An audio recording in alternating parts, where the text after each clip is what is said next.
Dans le Grand Matin Week-end Sud Radio, le dimanche, vous le savez, à 8h15, notre rendez-vous, c'est Fier d'être français. Bonjour Boris Valbaum. Bonjour. Vous êtes président et fondateur de Fratelli. Vous allez nous dire dans quelques instants ce que c'est. En deux mots déjà. Fratelli, en deux mots, c'est des tisseurs de talent. On met ensemble des jeunes professionnels qui sont très talentueux, qui réussissent très bien leur carrière, et des jeunes étudiants à potentiel qui sont issus de milieux modestes.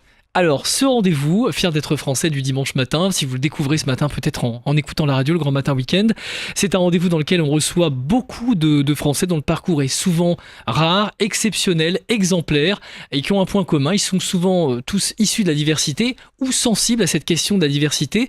Et vous, Boris Valbaum, c'est une question à laquelle, très jeune, vous avez été sensible, avec un engagement justement sur l'égalité des chances.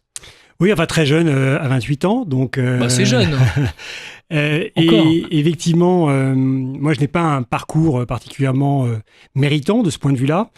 En revanche, j'ai été un peu par hasard, je dois dire, confronté à la question de l'inégalité des chances, simplement parce que j'accompagnais le ministre pour lequel je travaillais, qui était Francis Mer quand il était ministre des Finances, à une remise de bourse pour des jeunes qui étaient eux issus de milieux très modestes, et donc souvent de la diversité, et qui avaient eu des résultats exemplaires et qui voulaient suivre des études exigeantes.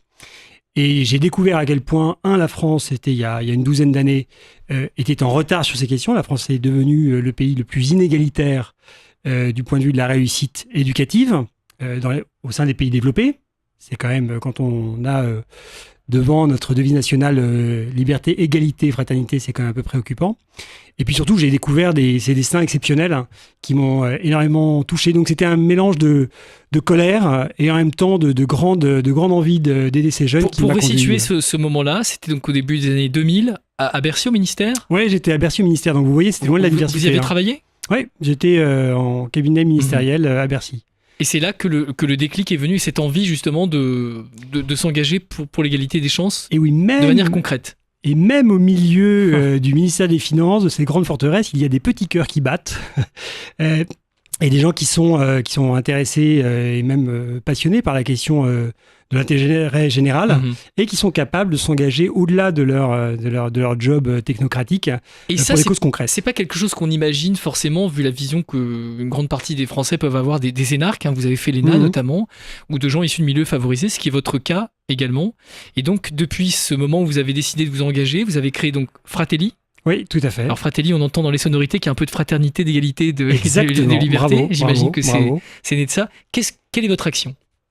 Donc notre action, c'est d'abord notre objectif, c'est d'assurer qu'à niveau équivalent, les jeunes, quel que soit leur milieu social, s'orientent de la même façon après le bac, dans les mêmes études, réussissent dans leurs études de la même façon, quelles que soient leurs origines, et aient, selon leur diplôme, également les mêmes jobs. Voilà, donc c'est l'égalité d'accès, l'égalité de succès, un objectif très grand. Ouais. Quels sont vos moyens d'action justement ? Parce qu'on sait que sur la réalité du terrain, ce qu'on dit là n'est pas toujours le cas. C'est l'objectif, mais c'est pas toujours le cas. C'est loin d'être le cas, malheureusement même. Mais on y travaille. D'abord, pour l'orientation, on travaille, nous, d'abord, comme je vous le disais, on est des tisseurs de talent. Donc on mobilise toujours des plus âgés pour aider les plus jeunes. Quand on est sur l'orientation, on mobilise des étudiants qui sont issus souvent de milieux modestes et qui ont envie de témoigner de leur parcours auprès des lycéens. Et donc c'est eux qui sont, on les appelle les éclaireurs, c'est des figures d'inspiration qui vont aider ces lycéens à prendre leurs décisions. Et puis on a évidemment une plateforme digitale, parce que voilà, on est en 2017, qui s'appelle Inspire, et qui permet aux jeunes à la fois de voir, compte tenu de leur dossier, quelle est la meilleure piste à faire, parce qu'il y a beaucoup d'autocensure dans les milieux modestes, c'est la propension à s'orienter dans une filière sélective, elle est 2 fois moindre quand on est issu de milieu populaire, à niveau équivalent. Et donc, après avoir eu ces recommandations, pour les pousser à aller au maximum de leur potentiel, eh bien, ils sont mis en contact avec des jeunes qui vont leur donner les tuyaux. Vous avez donc un rôle de facilitateur. Exactement. En fait, c'est ça qui manque aujourd'hui, même si l'accès est possible, c'est cette conscience des possibilités et cet encouragement qui vient d'une autre sphère que celle de la famille, des proches. Moi, je crois qu'il faut complètement désenclaver, créer des relations qui n'existent pas naturellement. Nous, c'est ce qu'on fait. On met en relation des jeunes. C'est bien ça ce que vous disiez. On met en relation des gens qui n'ont pas vocation à se rencontrer. Des étudiants avec des lycéens, des jeunes professionnels qui ont fait des super études avec des lycéens issus de milieux modestes, qui sont boursiers. Et ça crée une extraordinaire énergie chez ceux qui sont aider, bien sûr, parce qu'ils sont inspirés, parce qu'ils sont dynamisés, mais aussi, et c'est très important, chez ceux qui aident. Ils sont très heureux, eux, de pouvoir être utiles, parce qu'ils sont souvent dans des métiers, vous voyez, un peu abstraits, le conseil, la banque. On a même des gens qui sont dans les fonds d'investissement, vous voyez, des métiers vraiment dont on n'imagine pas qu'il puisse y avoir aussi des petits cœurs qui le battent. Eh bien, eux aussi sont ravis de s'engager concrètement et de changer la trajectoire d'une personne. Alors, un exemple, ça peut changer quoi dans la vie de quelqu'un ? Ah ben ça peut changer, vous voyez, on a une filleule par exemple qui était à la Courneuve, qui est allée en prépa, maintenant on dit HEC, maintenant c'est ECS, donc en commercial, pour aller dans des écoles de commerce. Elle allait redoubler en fin de première année. Et son parrain a été voir le proviseur du lycée Saint-Louis dans lequel elle était, et pour lui dire mais elle a un énorme potentiel, il faut la faire passer, etc. Et cette jeune femme, donc Sophia, a été admise en deuxième année. Elle a été poussée par son parrain et d'autres, et elle a réussi HEC.